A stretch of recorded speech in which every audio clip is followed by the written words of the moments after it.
हम अभी अंग्रेजी में पढ़ते और पढ़ाते हैं जो दुनिया का कोई देश नहीं है।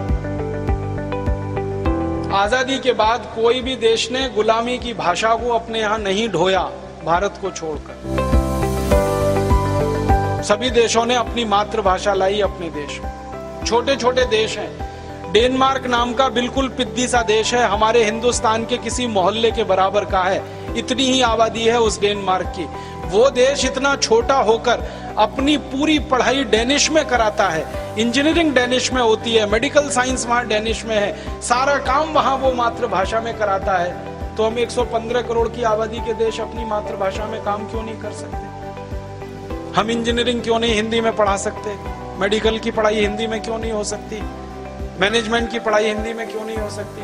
चार्टर्ड अकाउंटेंसी की पढ़ाई हिंदी में क्यों नहीं हो सकती? तो कुछ लोग कुतर्क देते हैं कि हिंदी में शब्दों की कमी है। ऐसी कोई कमी नहीं है। डेनिश भाषा के पास तो बिल्कुल शब्द नहीं है, उससे तो 1000 गुना ज्यादा हमारे पास है।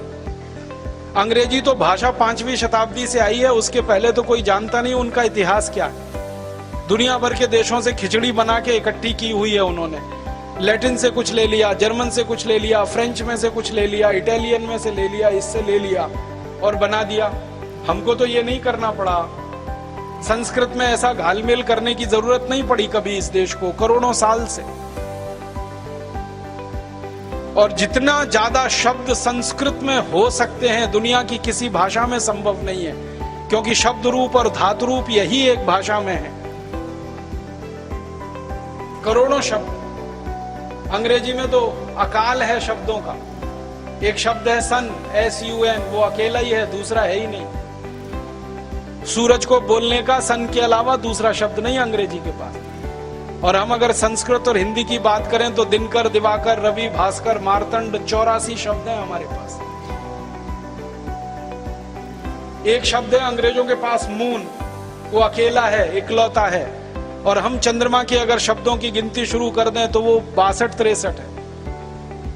एक शब्द है उनके पास वाटर, पानी, और वो पानी चाहे नदी का हो, चाहे नाले का हो, चाहे तालाब का हो, चाहे कहीं का, वो एक ही है, वाटर।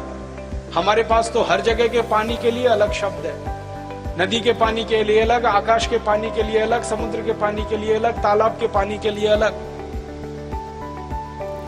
शब्दों का भंडार जितना बड़ा हमारे पास है, किसी के पास नहीं। और जिस भाषा के पास शब्दों का भंडार हो वहां पाठ्यक्रम भी बहुत आसानी से बन सकते हैं, पढ़ाए जा सकते हैं। इसलिए हमें तो अंग्रेजी को छोड़ना ही है, और ऐसे ही छोड़ना है जैसे अंग्रेजों को छोड़ा था।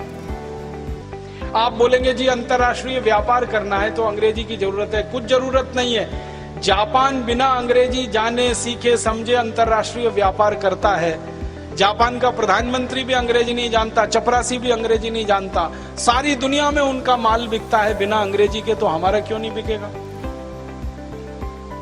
रूस बिना अंग्रेजी के इतना व्यापार कर सकता है, जर्मनी बिना अंग्रेजी के इतना व्यापार कर सकता है। आपको मालूम है इंजीनियरिंग के सबसे अच्छे सामान दुनिया में जर्मनी के ही हैं, और वो बिना अंग्रेजी के कर रहे हैं। फ्रांस वाले बिना अंग्रेजी के अपना काम चला सकते हैं, नीदरलैंड वाले बिना अंग्रेजी के काम चला सकते हैं, तो हम भी चला सकते हैं, कोई दिक्कत नहीं है। हम अपनी भाषा पे स्वाभिमान और गौरव करने की बात है, कमी कुछ नहीं है हमारी।